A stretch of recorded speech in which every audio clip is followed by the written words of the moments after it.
Good morning. Happy to see both of you. So again, I'm Sean Hopkins, ARIN's policy analyst. I'll be taking you through a few things that are going on at ARIN with some beautiful contrast and legible text. So this is ARIN's mission statement, foundation of everything we do, and a rightful prologue to anything I might update you on. There'll be a test later, take it notes. The ARIN region, as you know, ARIN covers the US, Canada, 25 Caribbean, North Atlantic economies, and these comprise a fair number of served organizations, including a large number with contractual relationships and just shy of 6,000 member organizations. Among ARIN's foci are upholding the multi-stakeholder model of Internet Number Resource Management, educating the community, keeping up on ARIN services and functionality as community support calls for, and coordinating globally to ensure that the Internet Number Registry system endures and stays usable.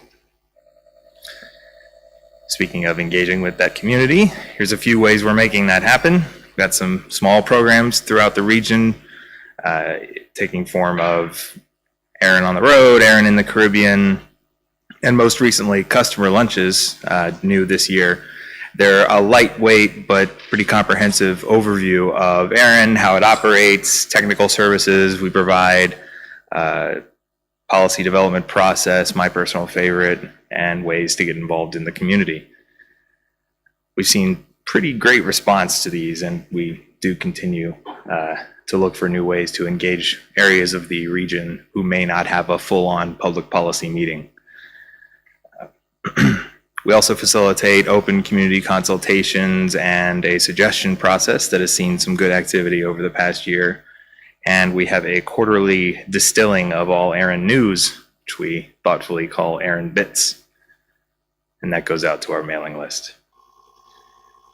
Here we see an overview of outreach efforts in the Caribbean segment of our region, specifically, including our recent hiring of a Caribbean outreach liaison and participation and collaboration throughout the region with organizations and individual members. Here we have some charts and graphs, starting with Interrir Transfers. You may have seen this on one of Jordy's many slides yesterday. This basically just shows some traffic between ARIN, APNIC, and the RIPE NCC. M for million, K for thousand, everything measured in /32s. Everyone's taken their iPhone photos, excellent.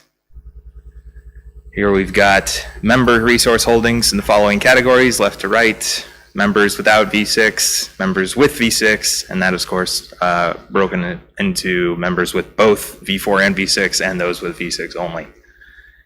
This trends towards more users having V6, more users having V6 only, and you'll see these same graphs with about a 5% uptick next meeting, most likely.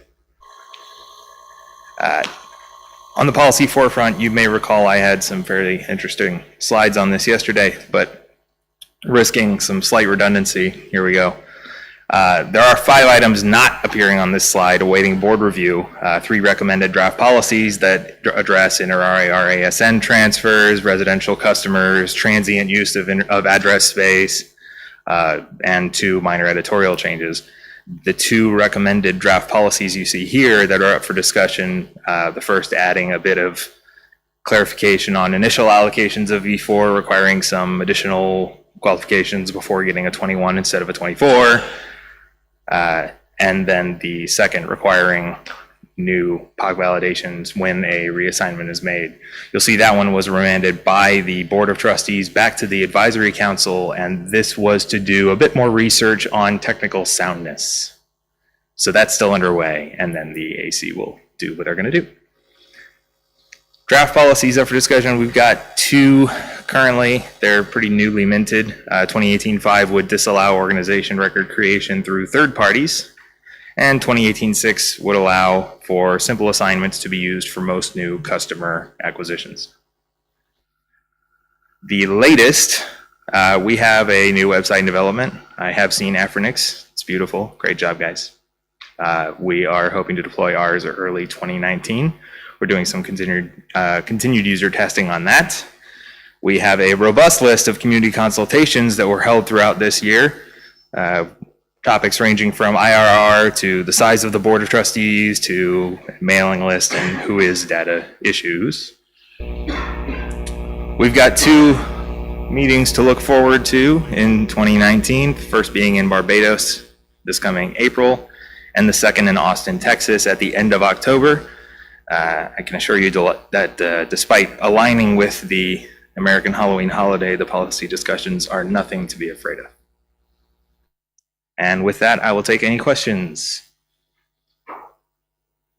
Hearing none. Excellent.